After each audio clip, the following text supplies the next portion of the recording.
I would not assume that role for the sake of those in my own circle, and certainly not for my own sake. The question is, will she get confirmed? We are on top of the high-stakes hearings for Supreme Court nominee Amy Coney Barrett. Confirmation hearings begin for Judge Amy Coney Barrett today, a timeline of her Supreme Court nomination coming up. And this morning, we're breaking down how students are going to return to classrooms here at San Diego State University. Plus, the calendar may say it's fall, but the blistering heat and the Santa Ana winds are back. Right, Netta? And the heat has arrived on this Monday. It's going to stick around for a while. How long are we talking about this heat wave?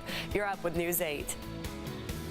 Good morning, everybody. Thanks for joining us on the CW for our 6 a.m. hour right now. The confirmation hearings airing on the CBS side of things. So we have your local news and forecast here on the CW. Hope you had a great weekend, everyone. Yeah, what a nice weekend. The weather was beautiful. And now Netta, of course, is tracking the heat on the way. It's like, what is going on here? Back to summer. Don't blame the messenger. I'm just here to help you through it, just to inform you as best as I can. Here's a look right now from the catamaran, and you can see clear conditions throughout our county this morning. In fact, it does look really nice out there. It feels good out there. Although as soon as that sun starts rising, we'll feel that heat. That's for sure. There's no clouds to obstruct that. That marine layer really non-existent at all. As you see here from San Miguel's camera, looking out towards the west, look how beautiful that is. Those twinkling lights of our city. That right there would be Mars on the west-facing camera. This is the east-facing camera showing that early morning glow, and that way up there is Venus. So it's so clear out there. You can see the planets, which is pretty impressive, but it's also a sign that high pressure is here, bringing on our heat temperatures 10 to 20 degrees above average throughout this week. Jenny, good morning to you. Good morning. It looks so good traffic-wise. Look at your travel times across the board. They are fine. Here's what I do want to mention to you. North on the 5 at Palomar Airport. There is a crash. I believe just a single lane is blocked. It's not known if anybody was hurt there. And then also on the 5 northbound side at Birmingham, a little bit of construction, so you may notice some crews, but other than that, looks good. Right now, controversial confirmation hearings are underway to fill the Supreme Court vacancy left by the late Justice Ruth Bader Ginsburg. Again, you can watch those on CBS 8. But right now, we are covering the latest on this, and we want to get an update from Evan Narani. He's got a closer look at what we're expecting here today, as well as the week ahead. Evan? Yeah, good morning. That's right. Today through Thursday, we're expected to hear the Senate Judiciary Committee question Amy Coney Barrett on her record and discuss what it would look like to have her as a member of the Supreme Court. Now, of course, this is a controversial hearing in terms of the timing, mainly because Democrats and Republicans have gone back and forth as to whether or not in the last year of a presidency, if it's appropriate to nominate a Supreme Court justice and confirm one, especially considering it is a lifetime appointment. So that, of course, is a controversy when it comes to this nomination of Amy Coney Barrett. It is also controversial in that she'll be filling the seat of Ruth Bader Ginsburg. Ginsburg being a more liberal justice, and Coney Barrett having a much more conservative record, at least. No record on the Supreme Court, of course, as of yet. Now, it is going to be a controversial hearing. This could potentially shift the balance of the Supreme Court to a more conservative court and last it for decades to come. One of the biggest points of contention surrounding this confirmation hearing is not merits, but process. Not so much that they don't believe that Judge Barrett is qualified, but that it's procedurally inappropriate to be shoving this nomination through. The confirmation process will begin with an opening statement from Coney Barrett. Again, that's expected very soon at this point over on CBS 8. That's before each member of the committee is allotted some time to ask questions. And Barrett, in that opening statement, she's expected to touch on how she is the oldest of 7 kids. She and her husband have 7 kids as well, including 2 who were adopted from Haiti.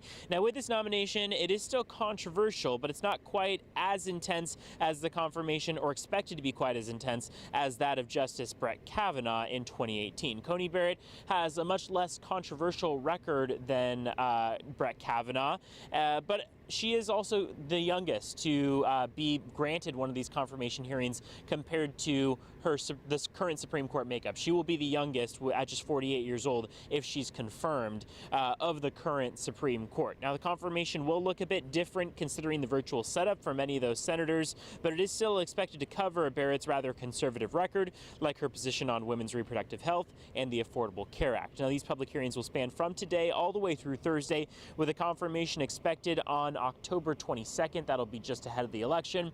As that is confirmed through the Senate Judiciary Committee, it will then need to be confirmed by the Senate as a whole. There are several rallies and protests set up ahead of this, and while this confirmation hearing is expected to go on in Washington, D.C., right now a good likelihood that Coney Barrett will be confirmed to the Supreme Court because of the Republican majority on the Senate right now. There are still several votes that are kind of swing votes right now that it's still assumed people will be voting around party lines, meaning Republicans voting for the nomination and Democrats voting against it. But there is a good likelihood that this will be passed. Still just a couple senators that are on the fence right now. I'm Evan Irani, News 8. Evan, thanks. Meanwhile, President Trump returns to the campaign trail today for the first time since testing positive for coronavirus. The president plans to hold a rally near Orlando, Florida today. It is his first event away from the White House since he was released from the hospital almost a week ago. And Democratic nominee Joe Biden heading to Ohio, which President Trump won by a significant margin in 2016, but polls indicate a tighter race there this time.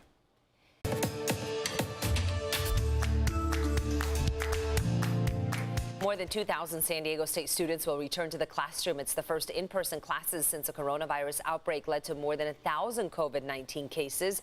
News 8's Chris Groh joining us live on campus to explain why. Good morning, Chris.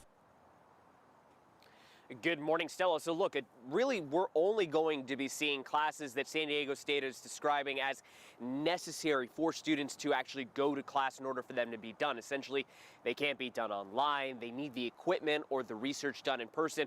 Or if you really think about it, some of these classes are required to be done in person because of accreditation, hours that need to be done for credentialing. So this is only going to be for a very few select students. So that's why we're seeing this big drop off. From the beginning of the semester, we saw more than 6,000 students allowed to return to in-person classes, but now we're only seeing about 2,100 students, and they are returning after a 5-week hiatus. Now, the SDSU suspended that in-person learning those 5 weeks ago after a spike in COVID-19 cases. So far, more than 1,100 students have tested positive, the most of any university in the Pacific time zone, according to the New York Times. Now, about 2/3 of those cases are from those students that live off campus. So a majority of them, they feel, do live off campus, and health officials say that that's not only where the virus can spread quickly, but they do feel that this was somewhat of a super spreader event or multiple events that led to that case number. But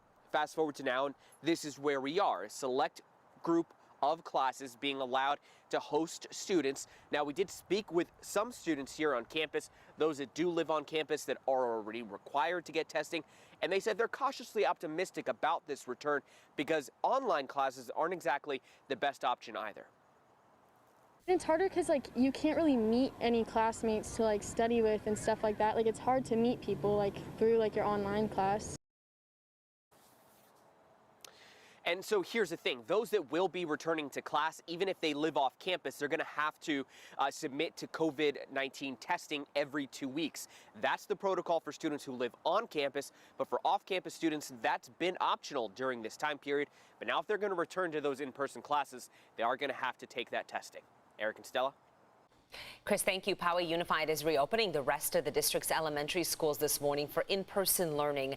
Not all students will be coming back to the classroom, just parents and kids who opted for in-person classes. Students will have an AM/PM schedule 5 days a week. They will have to wear a mask, but there will be a break for them to stretch and take their masks off at least once throughout the day. Now to the very latest on the coronavirus in the county. San Diego has surpassed 50,000 cases since the pandemic began, and health officials are reporting 320 new cases out of more than 11,000 tests. That's a positive rate of about 3%. 4 new outbreaks were reported, 2 in restaurants or bars and 2 in business settings. There have been 38 new outbreaks in the past week, well above the trigger of 7. 4 new deaths were reported across the county. That total is now at 829. Well, a Liberty Station gym is hit with an eviction notice just a few days after the moratorium expired for commercial properties.